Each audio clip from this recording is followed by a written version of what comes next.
Well, since we already know who's coming in the 5.3 banners, why not talk about the possible character reruns in 5.3?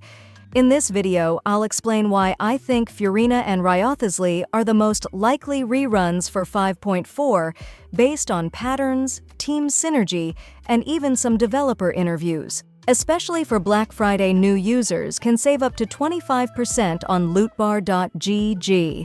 All you need is your UID and server. The link is in the description. Let's start with Furina, the Hydro Archon, and why her rerun in 5.4 feels almost inevitable.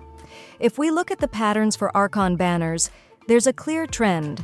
Archons usually rerun one after another at the beginning of a new region. For example, in 5.0, we had Raiden Shogun's rerun. In 5.2, Nahida came back. Now in 5.3, we're getting the release of the Pyro Archon, Mavuika. If Hoyoverse keeps following this trend, it makes sense for 5.4 to include Furina's rerun. After all, the Archons tend to stay in the spotlight during early patches of a new region. Another big reason Furina's rerun is likely is because of her synergy with Mavuika. According to beta testers, Furina and Bennett are two of the best teammates for Mavuika. Together, they create powerful hydro and pyro reactions like Vaporize, making Furina an ideal support or sub-DPS for Mavuika teams. Now here's the important part. Bennett, another must-have for Mavuika, is already confirmed to appear in her banner in 5.3. The source is HomeDG Cat, by the way. This makes it likely that Hoyoverse will bring back Furina in 5.4, giving players a chance to build the best possible team setup for Mavuika. As for Venti, while many players expected his rerun to come with a new Mondstadt map expansion, it turns out that's not happening. According to earlier interviews with Genshin developers, there's no plan for a Mondstadt map update during the Natlan arc. Instead, Venti is likely to get his rerun in 5.5, but without any new Mondstadt content tied to it. This aligns with previous hints that Natlan's story will remain focused on its own region, without branching into expansions for other areas like Mondstadt. Version 5.4 feels like a strong contender for Wriothesley's rerun.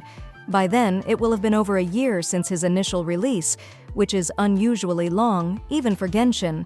It's especially frustrating when you compare Wriothesley to other Fontaine characters like Neuvillette and Liney, who have already appeared on banners 3 times, despite all 3 being released in a similar time frame. Even Clorenne, who debuted much later in version 4.7, is already getting a rerun in 5.3. Meanwhile, Wriothesley has yet to appear again, leaving many players wondering what's going on. While Hoyoverse isn't necessarily known for acting on community feedback, they certainly see the endless comments across social media asking, "Where is Wriothesley's rerun?" With every patch that passes, the chances of him getting a rerun increase, if only to quiet the growing frustration among players. Another reason 5.4 makes sense is the possibility of a Fontaine-themed main event during this patch. Since Fontaine will still be fresh in players' minds, pairing Furina and Wriothesley in the banner lineup could fit perfectly. Furina's synergy with Mavuika would draw players who missed her initial release, while Wriothesley's rerun would finally satisfy those who have been waiting for over a year to see him again. Either way, if these reruns happen, 5.4 is shaping up to be a patch full of must-pull banners. So what do you think about the possibility of Furina and Wriothesley rerunning in 5.4? Do you agree with the reasoning, or do you think Hoyoverse might have something else planned? Let me know in the comments.